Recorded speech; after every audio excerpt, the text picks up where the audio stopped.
Hello students, BCom third year money and financial systems में आज हमारा टॉपिक है हाई पावर्ड मनी यानी कि उच्च शक्ति अथवा शक्तिशाली मुद्रा। सुनिए इसमें वर्तमान में मुद्रापूर्ति के निर्धारक तत्वों की व्याख्या उसके मौद्रिक आधार को लेकर की जाती है। इस मौद्रिक आधार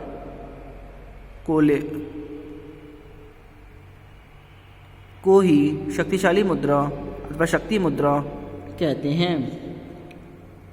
इस तरह उच्च शक्ति मुद्रा का संबंध भारत सरकार तथा रिजर्व बैंक द्वारा जारी मुद्रा से है, जो वाणिज्य बैंकों के पास रिजर्व और जनता के पास करेंसी नोटों तथा सिक्कों के रूप में रहती है। इस तरह उच्च शक्ति मुद्रा के 3 प्रमुख घटक हैं। नंबर फर्स्ट है जनता के पास करेंसी अथवा जनता द्वारा नकद मुद्रा की मांग, यानी कि इसको बोलते हैं सी। फिर नंबर सेकंड है बैंकों द्वारा रिजर्व अनुपात अर्थात वैधानिक संरक्षित कोष, जो बैंकों को रिजर्व बैंक के पास रखना पड़ता है, की मांग ब्रैकेट में RR। तथा नंबर थर्ड है बैंकों द्वारा अतिरिक्त रिजर्व की मांग, इसको बोलते हैं ER। इस तरह उच्च शक्ति मुद्रा H बराबर C plus RR plus ER। उच्च शक्ति मुद्रा को रिजर्व मनी यानी कि प्रारक्षित मुद्रा तथा बेस मनी यानी कि आधार मुद्रा भी कहा जाता है। अब आता है determination of high powered money यानी कि शक्तिशाली मुद्रा का निर्धारण। व्यापारिक बैंकों के पास रिजर्व की जो मात्रा होती है तथा लोगों के पास मुद्रा ब्रैकेट में नोटों की मात्रा एवं सिक्के की जो मात्रा होती है, उसके योग को ही शक्तिशाली मुद्रा कहते हैं। बैंकों के साख सृजन का आधार यही उच्च शक्ति मुद्रा होती है, अर्थात यदि लोग बैंकों में अधिक राशि जमा करते हैं तो बैंक जमा राशि या बढ़ा देती हैं तथा इसी आधार पर बैंक अधिक साख का निर्माण करते हैं। अन्य शब्दों में कहा जा सकता है कि साख निर्माण का आधार भी शक्तिशाली मुद्रा है। उच्च शक्ति मुद्रा तथा मुद्रा की पूर्ति में प्रत्यक्ष संबंध होता है, अर्थात शक्तिशाली मुद्रा में वृद्धि से मुद्रा की पूर्ति में भी वृद्धि होती है, किंतु रिजर्व अनुपात का मुद्रा की पूर्ति में विपरीत संबंध होता है, अर्थात रिजर्व अनुपात में वृद्धि होने पर मुद्रा की पूर्ति कम हो जाती है। आगे सुनिए, अब आता है sources of high power money and changes train, यानी कि उच्च शक्ति मुद्रा के स्रोत और उसमें परिवर्तन। फर्स्ट पॉइंट है इसमें net bank credit to the government. सुनिए इसमें, यानी कि सरकार को निवल बैंक साख। बैंकिंग क्षेत्र द्वारा सरकार को दिए जाने वाले निवल ऋण या साख के 2 प्रकार होते हैं। नंबर A है भारतीय रिजर्व बैंक द्वारा दिया गया ऋण अथवा साख, तथा नंबर B है अन्य बैंकों द्वारा दी गई साख अथवा ऋण। जब सरकार अपनी वित्तीय आवश्यकताओं की पूर्ति हेतु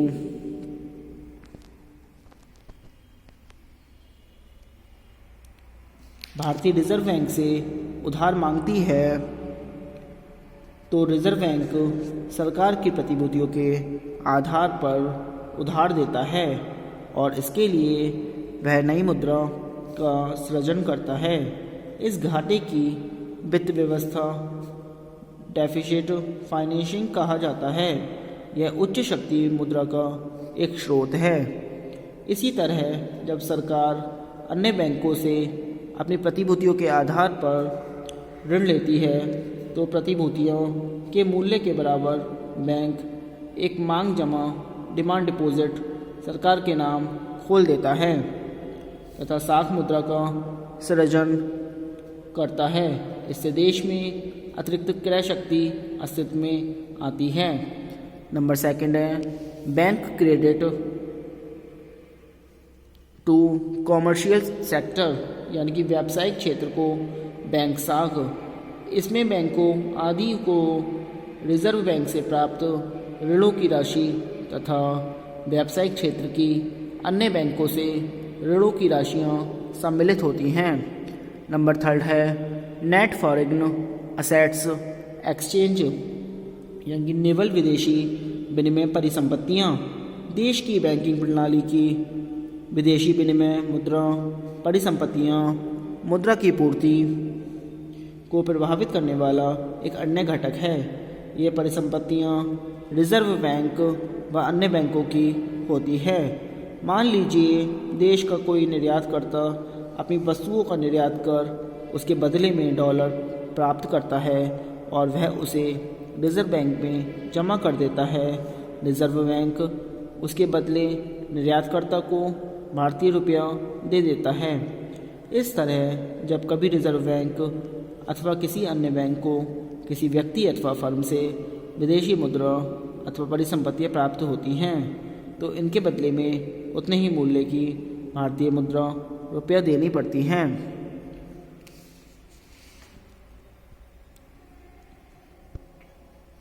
नंबर 4 आता है government's currency liabilities to the public, यानी कि जनता के प्रति सरकार की मुद्रा संबंधी देनदारियाँ।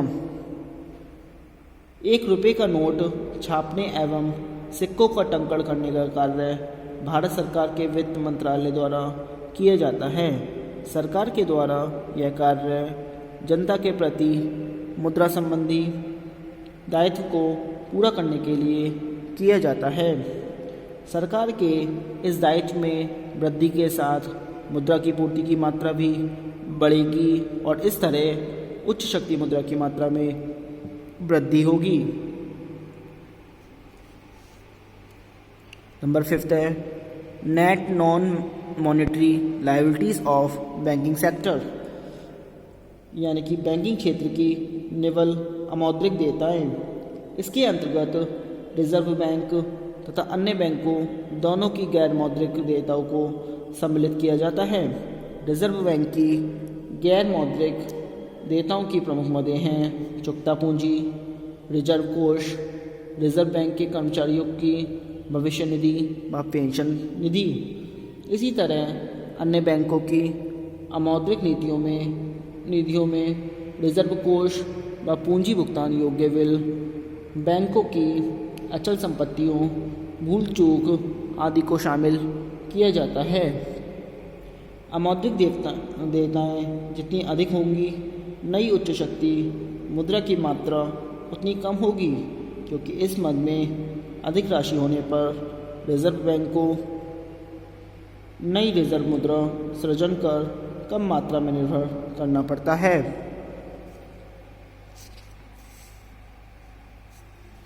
अब आता है uses and importance of high powered money, यानी कि उच्च शक्ति मुद्रा का उपयोग एवं महत्व। इसमें फर्स्ट पॉइंट है बेस मनी, यानी कि आधार मुद्रा। उच्च शक्ति मुद्रा बैंक जमाओं के विस्तार तथा मुद्रा पूर्ति के निर्माण का आधार है, इसलिए इसे आधार मुद्रा भी कहा जाता है। नंबर 2 आता है मेन सोर्सेज ऑफ चेंज, यानी कि परिवर्तन का प्रमुख स्रोत। मुद्रा की पूर्ति उच्च शक्ति मुद्रा पर निर्भर करती है। जिस दिशा में उच्च शक्ति मुद्रा में परिवर्तन होता है उसी दिशा में मुद्रा पूर्ति में भी परिवर्तन होता है। नंबर 3 है मॉनेटरी कंट्रोल, यानी कि मौद्रिक नियंत्रण। किसी देश का मौद्रिक प्राधिकरण उच्च शक्ति मुद्रा को परिवर्तित करके मुद्रा पूर्ति को नियंत्रित कर सकता है। इस तरह उच्च शक्ति मुद्रा मौद्रिक नियंत्रण का एक प्रमुख उपकरण है। नंबर 4 आता है मनी मल्टीप्लेयर यानी कि मुद्रा गुणक। अर्थव्यवस्था में उच्च शक्ति मुद्रा में परिवर्तन होने पर मुद्रा पूर्ति में परिवर्तन उसका कई गुना अधिक होता है। उच्च शक्ति मुद्रा में होने वाली वृद्धि के कारण मुद्रा पूर्ति में कितने गुना वृद्धि, यह मुद्रा गुणक M पर निर्भर करता है। अर्थात मुद्रा पूर्ति कैपिटल M बराबर स्मॉल m उच्च शक्ति मुद्रा H। इस तरह मुद्रा गुणक का निर्धारण स्वयं उच्च शक्ति मुद्रा पर निर्भर करता है, अर्थात M/H बराबर M।